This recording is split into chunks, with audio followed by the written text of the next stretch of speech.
Hola amigos, ¿cómo están?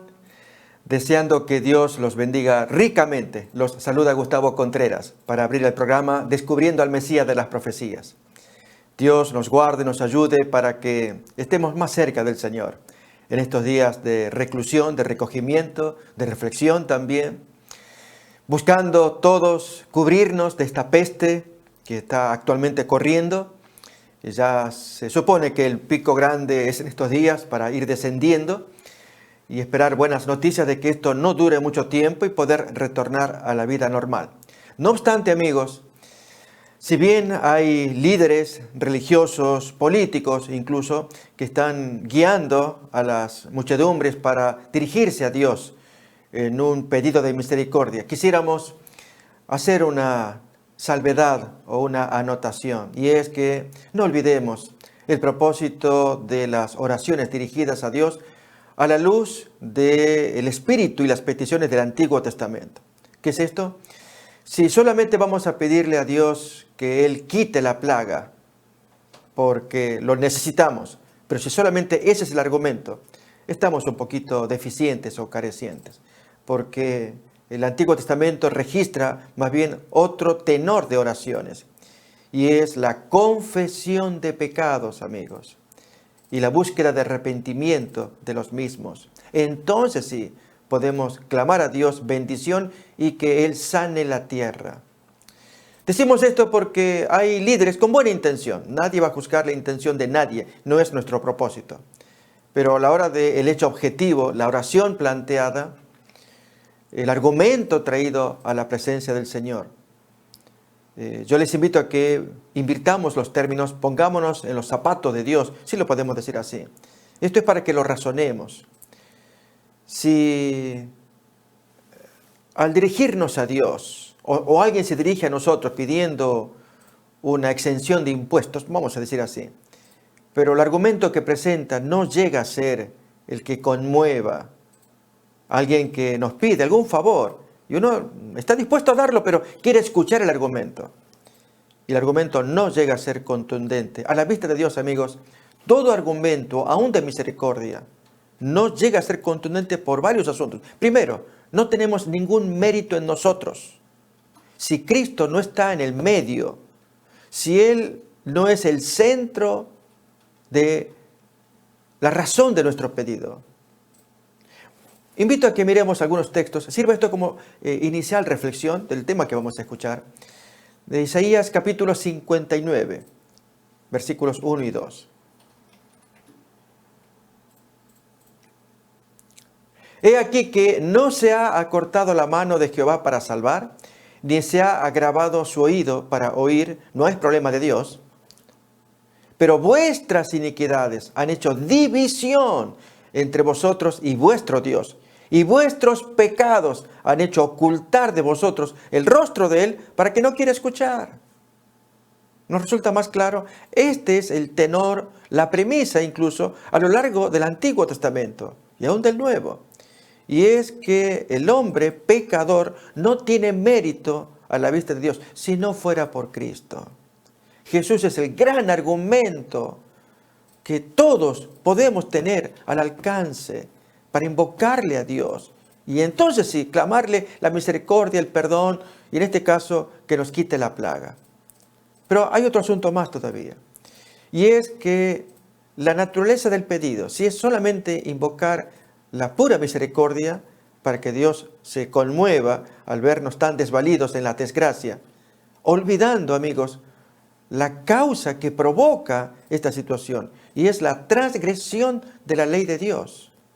Yo voy a invitar, amigos, a que miremos un texto que aparece en Apocalipsis capítulo 11, versículos 18 y 19.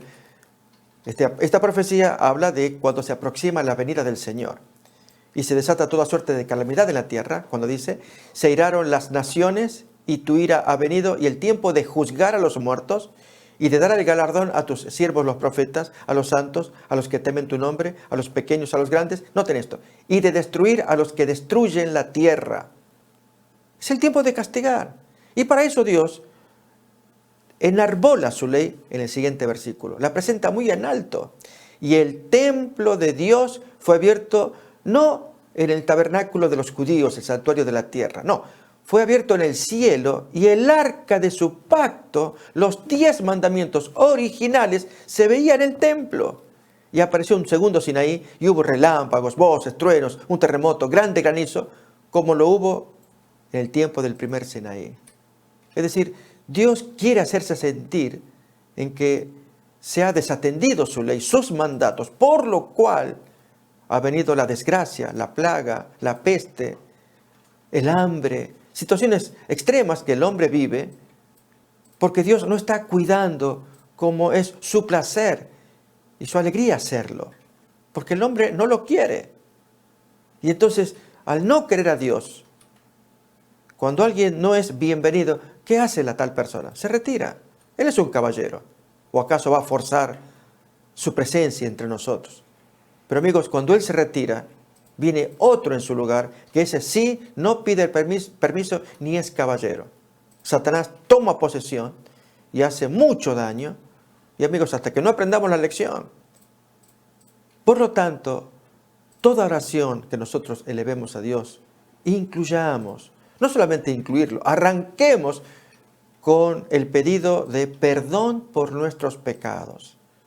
Así nos cuenta, para ilustrarlo, un sublime ejemplo de una oración realmente conmovedora que vamos a gastar un tiempito para leerla a continuación en Daniel capítulo 9, por lo cual, cuando este varón de Dios, un hombre muy anciano en ese momento en que estaba orando, el profeta Daniel, comienza a orar, ¿saben? Hay una revelación al final de la oración, y es que el ángel le dice, cuando se le aparece Gabriel, le dice, al principio de tus ruegos me fue dada la orden para venir acá.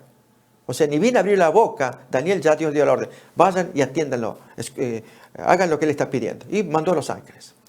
Y ni siquiera terminó la oración que el ángel Gabriel lo interrumpió. Así dice el texto. Yo estaba terminando cuando el ángel se me apareció.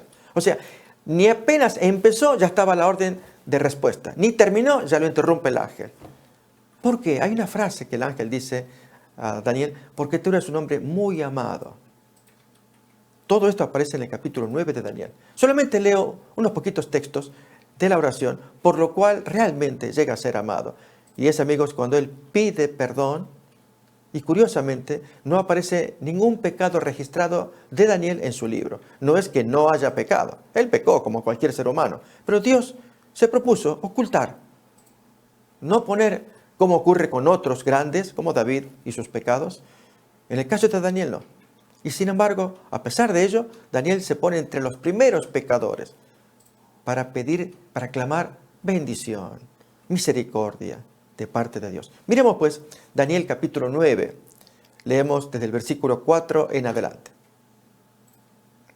Y oré a Jehová mi Dios e hice confesión diciendo, ahora Señor Dios grande, digno de ser temido, que guardas el pacto y la misericordia con los que te aman y guardan tus mandamientos.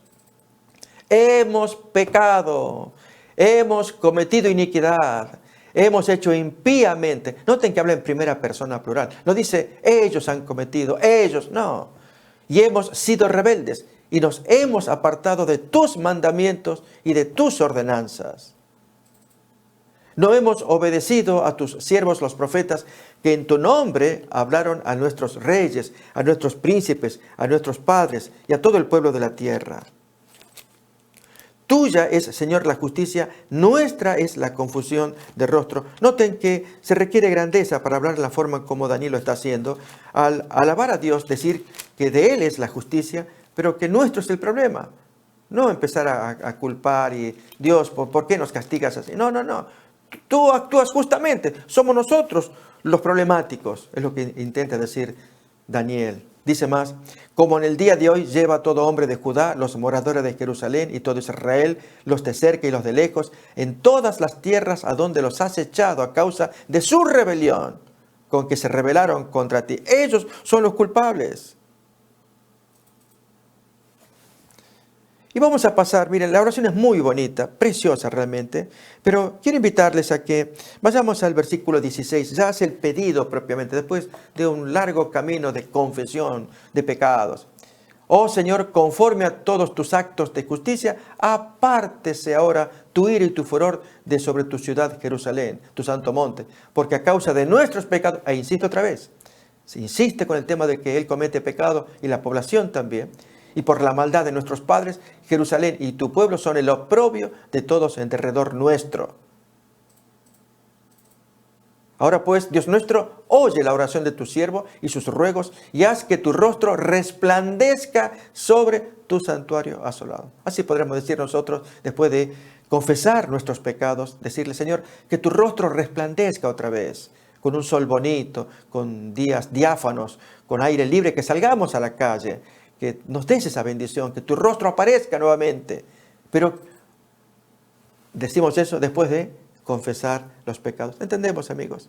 Así que yo les invito a que hagan presión, porque están apareciendo incluso videos. Yo les conté un video de un joven muy talentoso en la forma como se expresa, es una luz. Y sin embargo uno espera escuchar esa frase donde confesemos, amigos. Esto es la forma en cómo vamos a conmover a nuestro Dios en el nombre de Jesucristo. De modo que nadie es petulante, todos humillados. No porque Dios quiera vernos humillados, sino porque nosotros mismos somos tan soberbios que creemos que esto se arregla en un tristras. No es así. Dios es bueno. Nosotros somos los malos. Pues humillémonos, reconozcámoslo. Y Dios hará bendición entre nosotros. Vamos pues, amigos, a avanzar con el estudio que tenemos de Gálatas capítulo 5. Como siempre hemos traído introducción, recuerden, para quienes se conectan quizás por primera vez con esta serie de Descubriendo al Mesías de las Profecías. Nuestro argumento ha sido siempre presentar las profecías mesiánicas y su cumplimiento en la persona de Jesús Nazareno. Y hemos llegado a una sección que dedicamos a la enseñanza de sus parábolas. Y en las parábolas, amigos, recuerdan, cito de memoria solamente, Salmo 78:2, allí hay una profecía que anuncia cuando dice: abriré mi boca en proverbios y enseñaré cosas ocultas.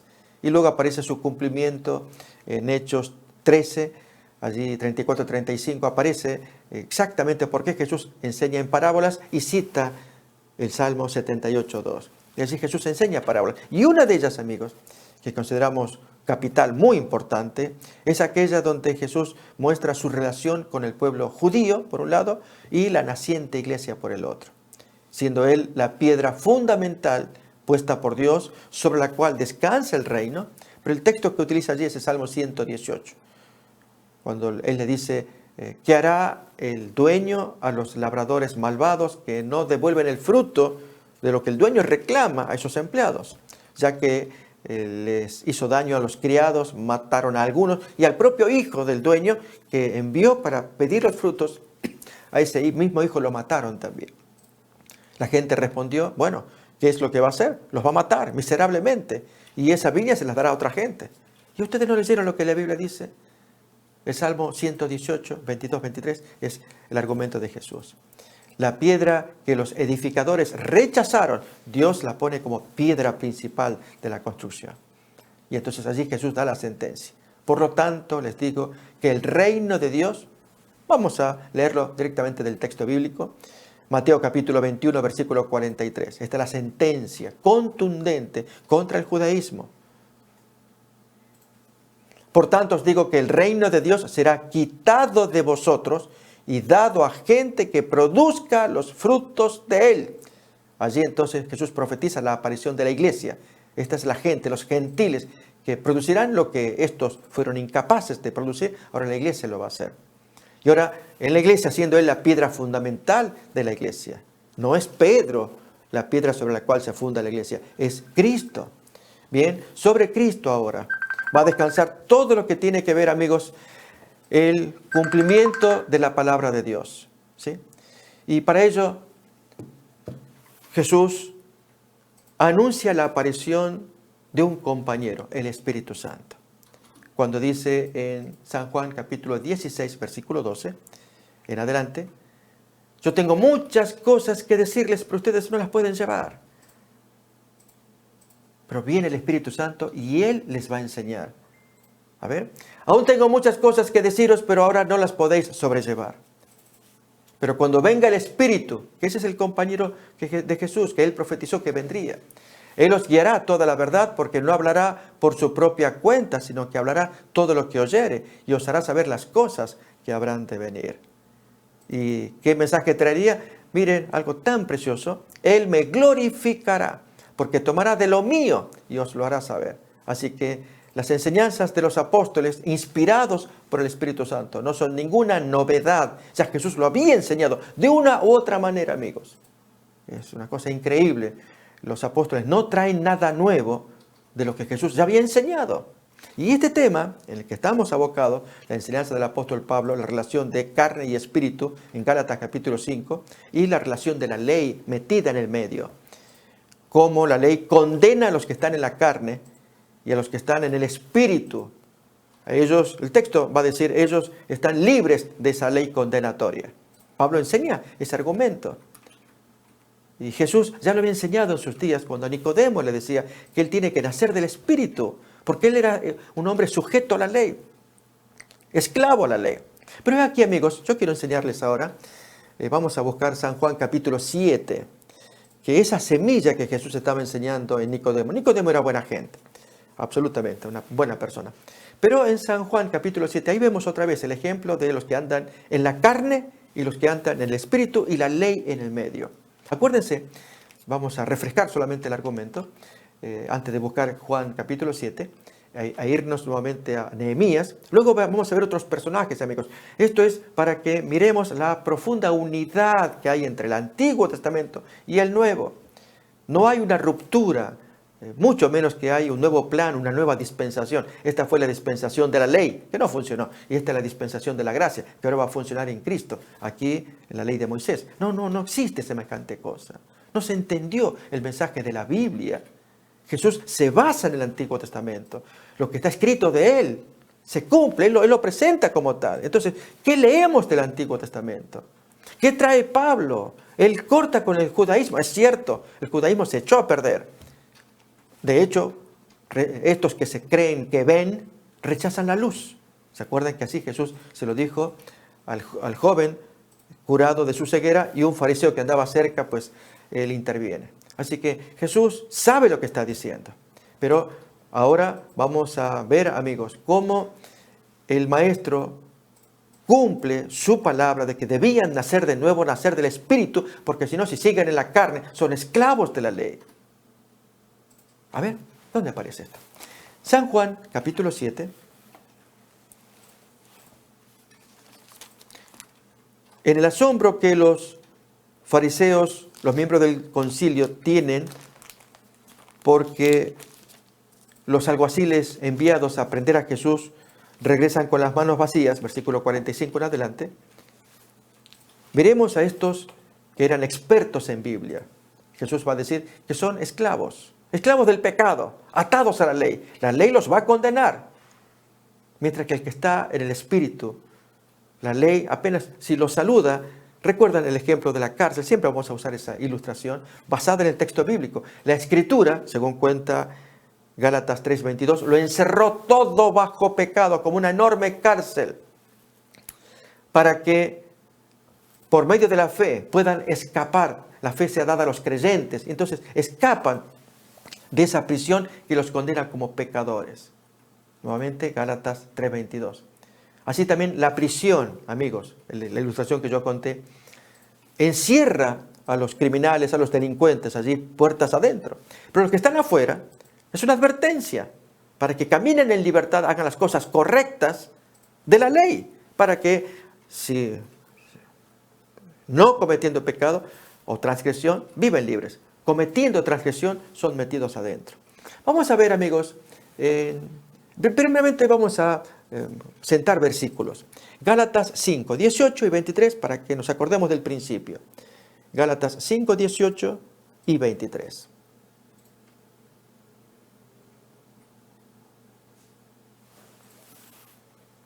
Muy bien, allí tenemos.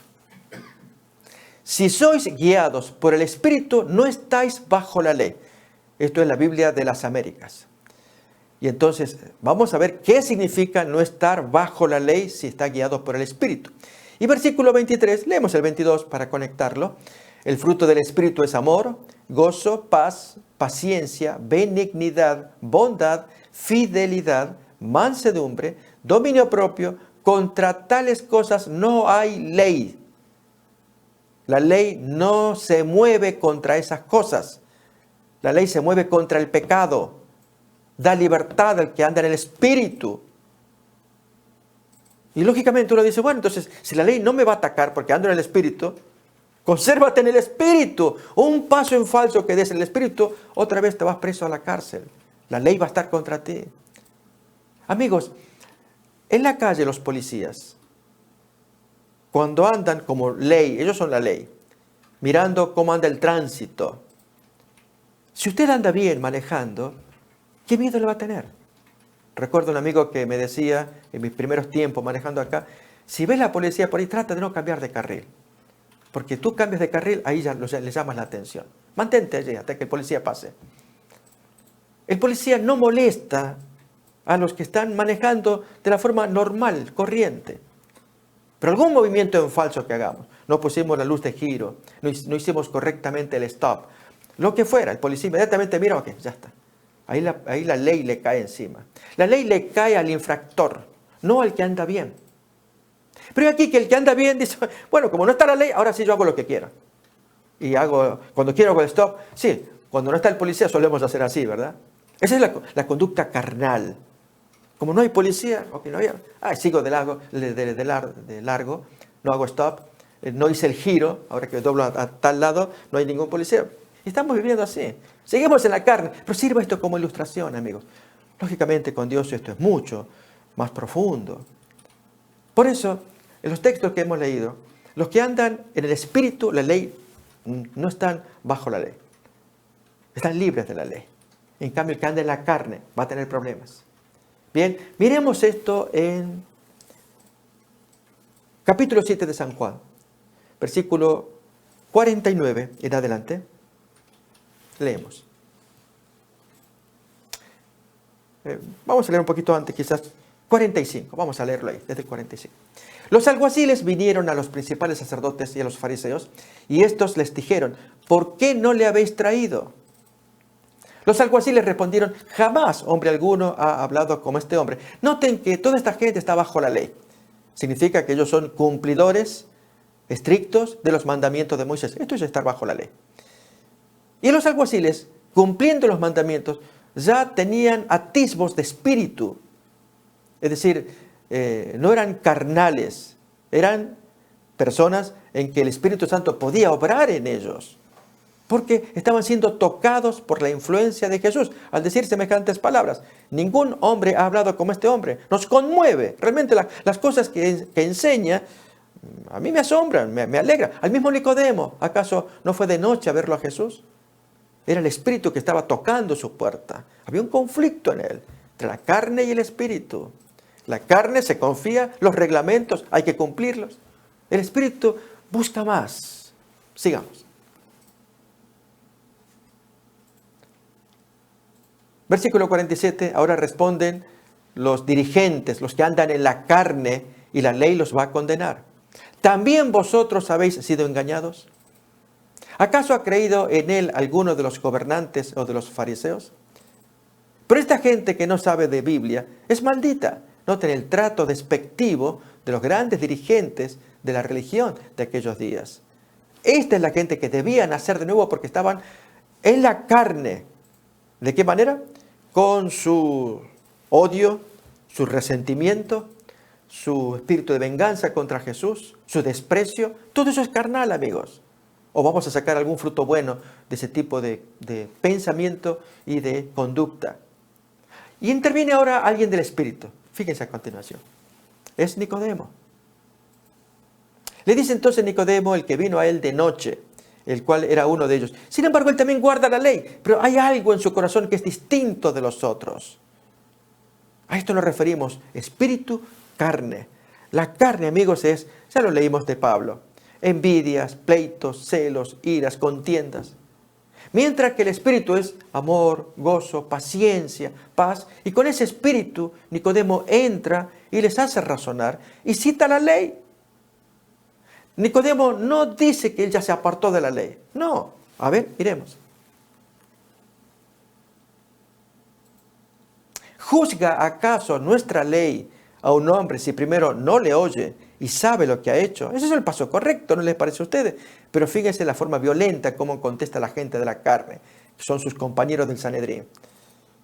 Respondieron y le dicen: ¿eres tú también Galileo? Escudriña y ve que de Galilea nunca se levanta profeta. ¿Qué estás diciendo? No perdamos tiempo. Esas son actitudes carnales, amigos. Bien, la ley a esa gente los condena y ellos mismos son los enseñadores, los maestros. La ley dice esto. El mismo Nicodemo les está diciendo: si la ley enseña esto, ¿por qué no lo cumplimos? Traigan a ese hombre, pongámoslo aquí, escuchémoslo, veamos, no perdamos tiempo. Ya, basta, Nicodemo. ¿Qué eres tú también del grupo? Me extraña, ¿qué te pasa? ¿Nos damos cuenta, amigos? Y sin embargo, todos están sometidos a la ley. El hombre espiritual no va a violar la ley, va a demostrar que es digno de estar fuera de la cárcel porque respeta las murallas. ¿Se acuerdan de la ilustración? Las murallas hacia adentro retienen a los delincuentes. Las murallas hacia afuera, hacia la vida civil, advierte al que está libre a que lleve una buena conducta. De otro modo, pasa adentro también. En el caso de Nicodemo, mientras el Espíritu vive en su corazón, y ya Jesús metió su influencia. Juan capítulo 3, por eso el texto dice: Nicodemo, en el capítulo 7, el que vino a él de noche, en el capítulo 3. Es decir, Jesús ya había sembrado su semilla, y la semilla estaba trabajando, hasta que finalmente, allí por el capítulo 20, cuando Jesús es martirizado, aparece Nicodemo y José de Arimatea, otro colega también. Directamente se confiesan cristianos. Ellos van a vivir ahora libres de las ataduras del judaísmo, vivir para Jesús. Miren dónde aparece el texto, les invito. San Juan.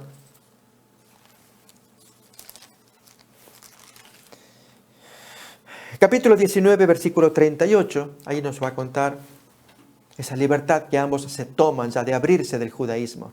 Después de esto, José de Arimatea, que era discípulo de Jesús, pero secretamente por miedo de los judíos, rogó a Pilato que le permitiese llevarse el cuerpo de Jesús. Y Pilato se lo concedió. Entonces vino y se llevó el cuerpo de Jesús. También Nicodemo, el que antes había visitado a Jesús de noche, vino trayendo un compuesto de mirras y de aloes como de 100 libras. Tomaron pues el cuerpo de Jesús y lo envolvieron en lienzos con especias aromáticas, según es costumbre sepultar entre los judíos. Y en el lugar donde había sido crucificado había un huerto, y en el huerto un sepulcro nuevo, en el cual aún no había sido puesto ninguno. Allí pues, por causa de la preparación de la Pascua de los judíos, y porque aquel sepulcro estaba cerca, ambos, José de Arimatea y Nicodemo, pusieron a Jesús. Notamos, este es el desenlace de alguien que empieza a caminar en el Espíritu y no entiende sus compañeros carnales, ese odio, ese resentimiento. Finalmente ellos estuvieron de acuerdo en matar a Jesús. Nicodemo no. Y aunque pudo haberse resistido, era una voz minoritaria en el grueso de los miembros del Sanedrín. Amigos, este tema de la carne y el Espíritu y la ley de Dios que aparece en el medio, en la expresión de Pablo, efectivamente uno está libre de la condenación de la ley, de la atadura de la ley, del encierro de la ley. Al estar libre no significa que ahora en libertad haré lo que yo quiera. Acuérdense de la muralla de la cárcel. Siempre será una permanente advertencia de que yo recupere, o mejor, retenga mi libertad, viviendo en Cristo permanentemente. Al punto que, miren ahora, cómo el apóstol Pablo se va a expresar, un hombre del Espíritu, en 1 Corintios capítulo 9, versículos 20 y 21. Me he hecho a los judíos como judío para ganar a los judíos, a los que están sujetos a la ley, aunque yo no estoy sujeto a la ley. Como sujeto a la ley, continúa el versículo 20. Leemos otra vez versículo 20 allí.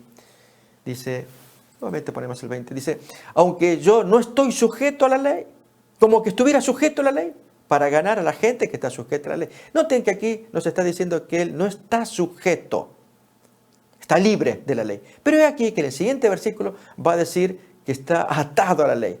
A ver, ¿cuál es la diferencia?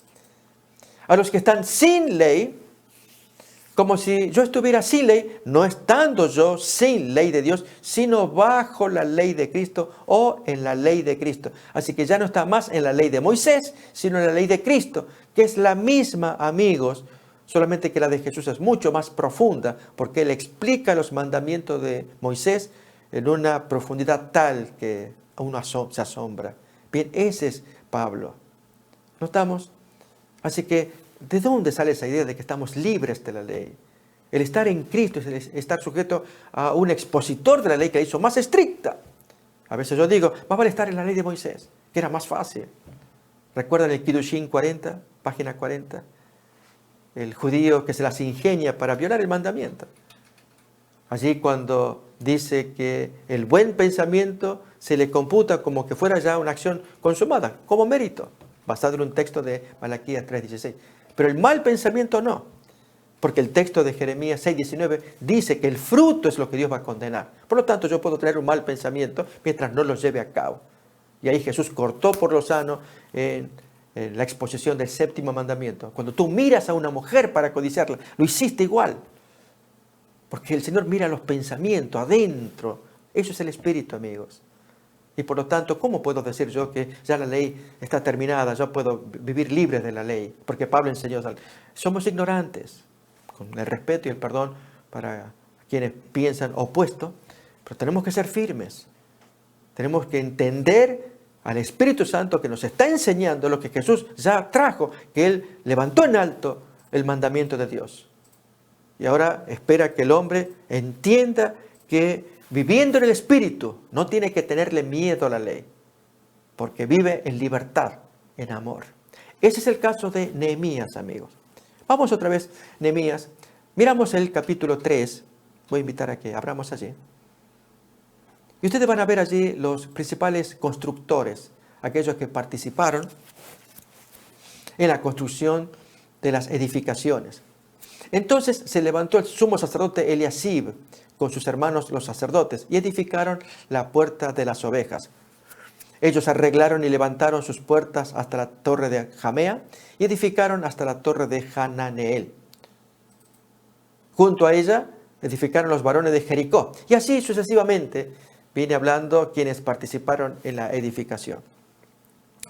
Y entonces, al mirar a Eliasib, amigos, vemos que él lo presentan como sumo sacerdote. Es un hombre que tiene liderazgo moral, espiritual sobre la población, junto con el gobernador Nehemías. Pero hay problemas con este hombre. Ya lo hemos comentado en la emisión anterior, que en ausencia de Nehemías, él se enreda con el enemigo de Nehemías. Leamos ahora capítulo 4. Vamos a ver estos enemigos. Sanbalat, Tobías, Gesem, el árabe, son los que hicieron la vida tediosa, muy penosa a Nehemías, gobernador, que él vino para levantar la construcción, terminar la ciudad de Jerusalén. ¿Vemos? Y estaba junto a él Tobías. Bueno, leemos versículo 1. Cuando oyó Sanbalat, este es el principal enemigo, que nosotros edificábamos el muro, se enojó y se enfureció en gran manera e hizo escarnio de los judíos. Y habló delante de sus hermanos y del ejército de Samaria y dijo: ¿qué hacen estos débiles judíos? ¿Se les permitirá volver a ofrecer sus sacrificios? ¿Acabarán en un día? ¿Resucitarán de los montones del polvo las piedras que fueron quemadas? Y estaba junto a él Tobías amonita, el cual dijo: lo que ellos edifican del muro de piedra, si subiera una zorra, lo derribará. Y entonces ahora actúa Nehemías. Oye, oh Dios nuestro, que somos objeto de su menosprecio. Vuelve el baldón de ellos sobre su cabeza y entrégalos por despojo en la tierra de su cautiverio. No cubras su iniquidad, ni su pecado sea borrado delante de ti, porque se airaron contra los que edificaban. Edificamos pues el muro. Fíjense, amigos, noten el lenguaje. Y Nehemías es el líder que va a apoyar la reconstrucción, sujeto a la ley de Moisés. Él va a guardar los mandamientos, pero lo que lo anima es el espíritu, en contraste de algunos compañeros de él que los anima la carne. A esa gente es la que la ley los va a aprisionar. Y ellos necesitan rápidamente darse cuenta de su estado pecaminoso para buscar la libertad. Porque Jesús había dicho, yo vengo para que ustedes sean libres. Si el Hijo del Hombre os libertare, seréis verdaderamente libres. San Juan capítulo 8. ¿Libre de qué? Cuando uno se cree que está bien y que no necesita que nadie le diga de qué libertad, porque se siente bien. No, todo hombre que comete pecado es un esclavo de aquello del pecado que comete. Dice un proverbio, prenderán al impío sus propias iniquidades y retenido será en las cuerdas de su pecado. Yo recuerdo, amigos, cuando era joven, estudié en un seminario y escuché a uno de los compañeros que decía, amigos, ¿qué les parece? Vamos esta noche, yo me invito, vamos a ir a pecar, ¿a alguien le interesa? Me asombraba el desenfado con que este joven hablaba, invitando a otros compañeros a ir, como decimos comúnmente, vulgarmente, vamos a reventar la noche. Y él se creía seguro, firme, vamos. Yo los invito a pecar, ¿alguien quiere venir conmigo? Una persona que comete pecado se convierte en esclavo de ese pecado. Por eso el proverbio, prenderán al impío sus propias iniquidades. Uno queda atrapado, se cree listo, se cree inteligente. Yo lo hago y si salí bien, airoso, lo hago la segunda. Tarde o temprano, amigos, va a caer. Y si no cae, moralmente quedó atrapado. Algo muy triste. Dios quiere librarnos de esa situación, porque la ley no va a perdonar. Prenderán al impío sus propias iniquidades y retenido será con las cuerdas de su pecado. De allí que el Señor nos quiere libertar de esas cuerdas. Nos creíamos libres para hacer lo que queramos. Una persona que anda en la carne tiene malos pensamientos, mala actitud, aunque sea guardador de la ley. En el capítulo 4 de Nehemías, ahí vamos a ver que mientras se edificaban, de los propios compañeros miedosos traían malos informes. Nehemías tenía enemigos, los de afuera, Sanbalat, Tobías, Gesem, eran enemigos declarados, eran samaritanos, enemigos, Amonita, Tobías. Pero los de adentro, amigos, y esto es lo que nos importa, la gente que se cree espiritual, o porque está sujeto a la ley de Moisés, está cumpliendo lo que Moisés manda. Aquí no se trata de cumplir, se trata de la naturaleza con que yo voy a cumplir. Porque si el mandamiento dice lo que diga, pero yo tengo una naturaleza carnal, tomo el mandamiento, amigos, y trataré de cumplir, y a veces me cuesta, y estoy así en esa lucha. En algunos casos llego al extremo, como el fariseo, que después de haber obtenido victorias, se acerca a Dios. ¿Recuerdan San Lucas capítulo 18? Cuando él hace su oración. Te doy gracias, Señor, que soy tan bueno. No soy como la otra gente, ladrones, injustos, adúlteros, ni siquiera como este desgraciado que está orando detrás de mí, el publicano. No, qué bueno que soy. ¿Cómo te doy gracias, Señor? Quizás el individuo pudo haber logrado victorias, pero ese tipo de oración, amigos, denuncia que él está atado en la carne, con soberbia. Dios no lo puede tolerar. El que se mueve en el espíritu es tan distinto. ¿Por qué? Porque tiene amor, gozo, paz, paciencia, benignidad, bondad, fe. ¿Paciencia? Una hermana se acerca a su pastor y le dice, pastor, yo ando mal. A ver, hermana, ¿qué está pasando ahora?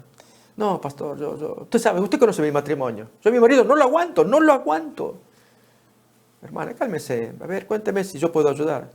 Sí, yo lo que pido es que usted haga oración para que Dios me dé paciencia, porque si seguimos así, yo no sé, le tiro con un plato, le reviento la cabeza porque no tengo paciencia. Él me provoca. Y la mujer así estaba. El pastor le dice, hermano, ¿está segura que quiere paciencia usted? Claro, pastor. Así lo podría aguantar ese hombre. Usted ve el carácter que tiene, pero yo sé que no puedo soportar así. Bueno, hermana, está bien. A ver, arrodillémonos. Entonces el pastor invita a su hermana, allí arrodillado. Querido Padre que estás en el cielo, te pido que bendigas aquí a mi hermana. Sufre mucho su relación de matrimonio. Ya piensa que puede separarse, no quiere, pero ella reconoce que tiene un mal carácter. Te pido pues que tú le ayudes a que ella tenga paciencia. Y para ello te ruego que tú le mandes calamidades, plagas, enfermedades, sufrimiento, tristeza, tribulación. Pastor, ¿qué le pasa? El pastor comenzó a orar así. Oh hermana, ¿usted no sabe por dónde viene la paciencia? Les invito, amigos, a que miren Romanos capítulo 5, versículo 3. No solo esto, sino que también nos gloriamos en las tribulaciones, sabiendo que la tribulación produce paciencia. Amigos, la paciencia no viene como un regalo, es el fruto de cuánto sufrimiento. Y el pastor oraba sabiamente. Como ella pide paciencia, Señor, te pido que tú le mandes enfermedades, dramas, calamidad, para que ella se estremezca y obtenga paciencia. Creo que a nadie nos gusta, ¿verdad, amigos? Yo suelo decir que van acompañadas. Ella es mayor, fea y vieja, y la hija es hermosa, muy preciosa. Así entran ambas en la iglesia. Y los jovencitos miran, wow, mira a la muchacha, wow, qué hermosa que es. Lástima a la madre, mira esa vieja, está fea esa señora. Y mala parece. ¿Quiénes están entrando? La tribulación, la mamá, y la hija, la paciencia. Saben, todos codiciamos la paciencia, pero el costo para obtenerla no la queremos. O miren cómo lo va a decir ahora el apóstol Santiago. Capítulo 1, versículo 3, leemos también allí. Sabiendo que la prueba de vuestra fe produce paciencia. Nuevamente, cuando nuestra fe es probada, dura la prueba, entonces aparece algo tan rico como es la paciencia. Así, amigos, recordamos el fruto del Espíritu es amor, gozo, paz, paciencia, benignidad, ahí lo estamos teniendo, bondad, fe, tener confianza en Dios, ser mansos, mansedumbre, autodominio, templanza. Contra tales cosas no hay una ley que ande persiguiendo, castigando a esa gente. La ley persigue a otra gente. Acuérdense del policía cuando anda vigilando el tránsito, viendo qué infractor se va a encontrar, no el que anda manejando bien. En el Espíritu, amigos, y la gente que se mueve en el Espíritu, y los innumerables casos del Antiguo Testamento que se mueven en el Espíritu y sin embargo son obedientes a la ley. ¿Acaso se liberaron de la ley? No. Se ve que la ley que Dios reveló, que encierra a todo el mundo bajo el pecado, los que reconocen su pecado y se aferran al Señor, como el caso de Nehemías, se nota en su oración del capítulo 1. Él pide perdón por sus pecados, pide bendición para Jerusalén, pero él empieza orando por sus pecados, así como Daniel capítulo 9. Esa es la gente que ya dejan lo carnal para ser espirituales. Esa es la invitación que Dios nos está haciendo. Aún incluso en estos días del coronavirus, en que se está haciendo fervientes oraciones. Amigos, reconozcamos en esas oraciones, para que amanezca en nuestro ser lo espiritual, reconozcamos nuestros pecados. Así como la instructora de tránsito a los que se quejaban por la infracción de tránsito en la escuela de tránsito. Ella decía, hasta que llegó esa infracción, ustedes cometieron 100 otras anteriores, ¿o no? Fuimos cometiendo infracción, no hacer el stop como corresponde, saltarnos la señal, no poner el giro, nos olvidamos, etcétera, etcétera. La velocidad, hasta que apareció el primer ticket. Bien, ese ticket es una amonestación para cambiar el estilo de vida, de conducir. Ahora sí, ya poner la velocidad que exige la ley. Ahora sí, cuando hacemos el stop, parar los segundos que exige la ley. Cuando tenemos que hacer el giro o movimientos, poner las indicaciones y llevar ese estilo de vida. De modo que la ley nunca nos va a molestar. Así el hombre que anda en el Espíritu lleva un estilo de vida, una conducta de obediencia al Señor, de lealtad al mandato de Dios, de defensa de las causas del Señor. Cumple la ley. Ese era Nehemías. No se lo ve infractor. ¿Qué es entonces estar libres de la ley? Es vivir en el Espíritu. Es una verdad de perogrullo, decimos. Es tan obvio. Y otra vez, amigos, vivir libres de la ley no es pecar. Es vivir en el Espíritu, es vivir en la vereda de enfrente de la muralla de la cárcel y disfrutar de esa libertad. Y caminar por allí viendo a los policías yendo de almena en almena con su fusil, vigilando que ninguno quiera escaparse de esa cárcel hasta que paguen el delito, la pena por el delito cometido. Pero mientras el que está libre lo disfruta.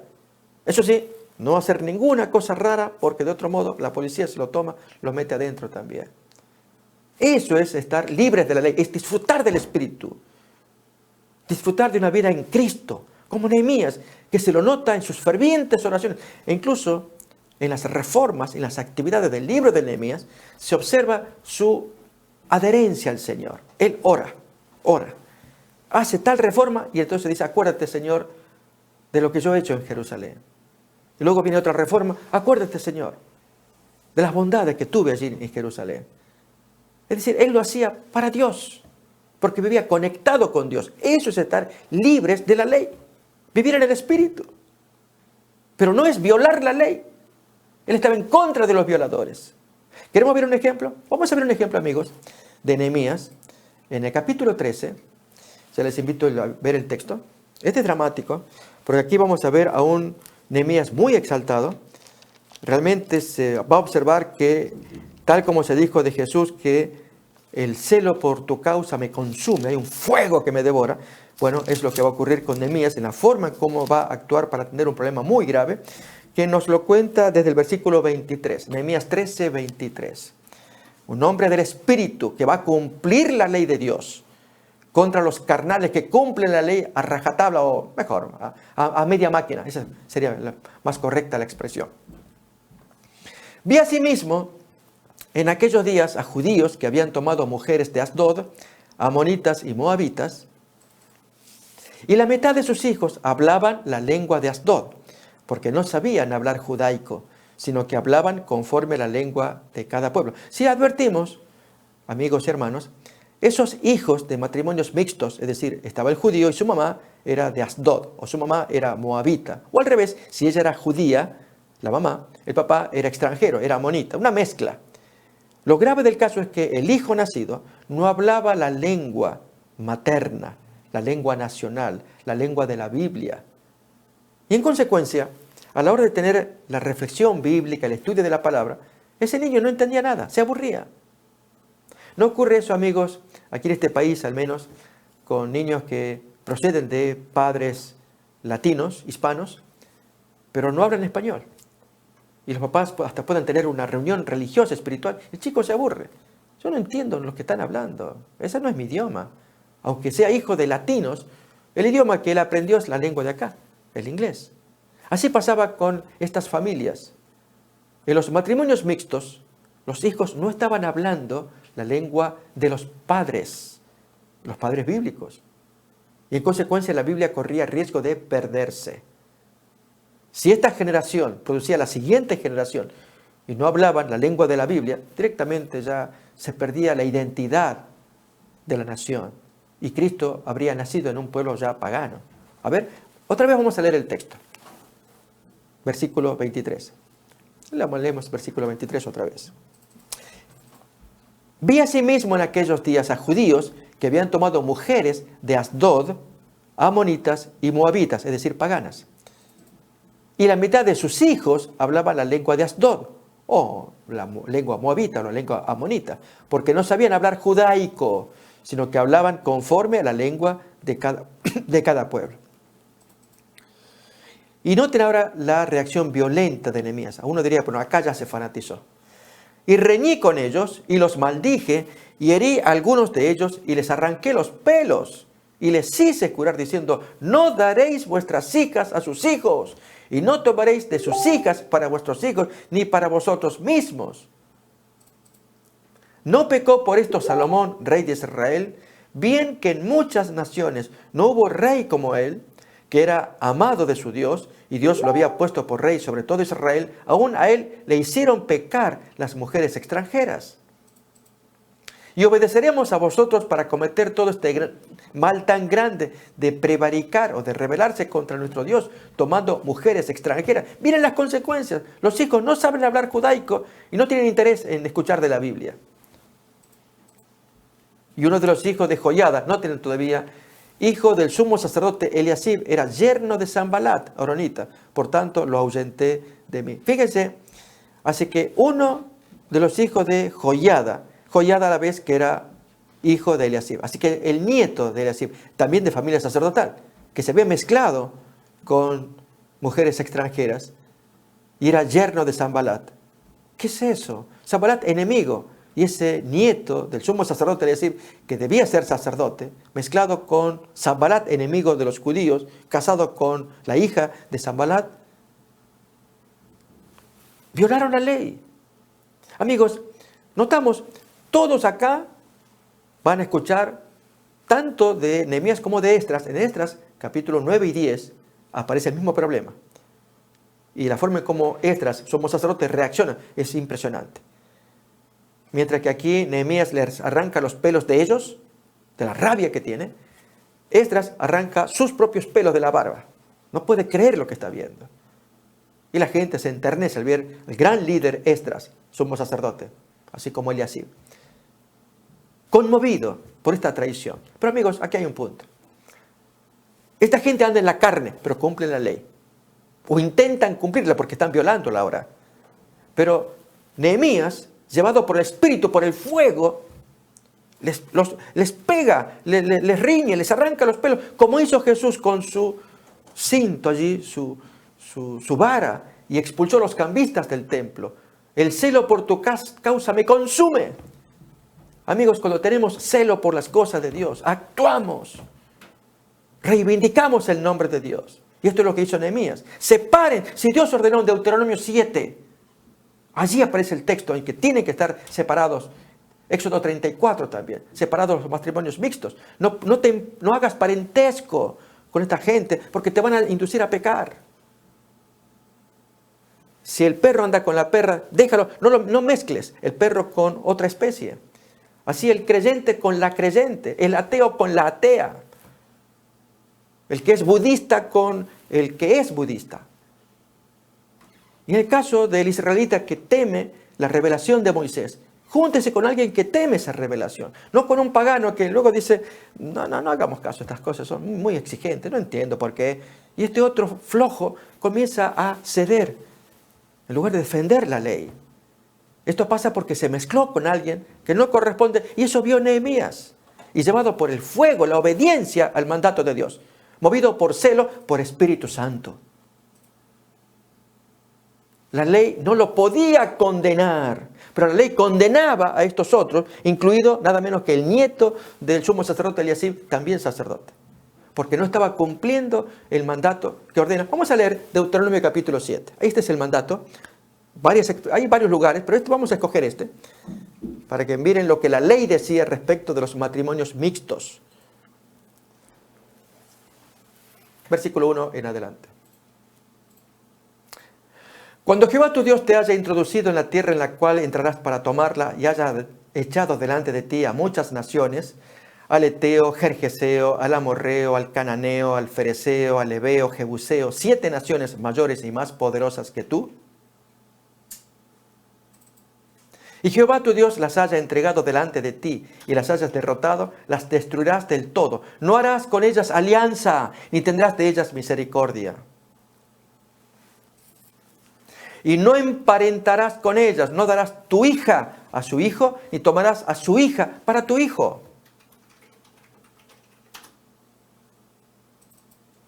Porque desviará a tu hijo de en pos de mí, y servirán a dioses ajenos, y el furor de Jehová se encenderá sobre vosotros, y te destruirá pronto, etc. Así tenemos, amigos, el cumplimiento de los mandamientos del Señor. Nos veríamos en el siguiente episodio, deseando que Dios les bendiga, para seguir estudiando a fondo la diferencia entre la carne y el espíritu y la ley en ambos. Que Dios los bendiga. Nos miramos en la siguiente emisión. Hasta entonces.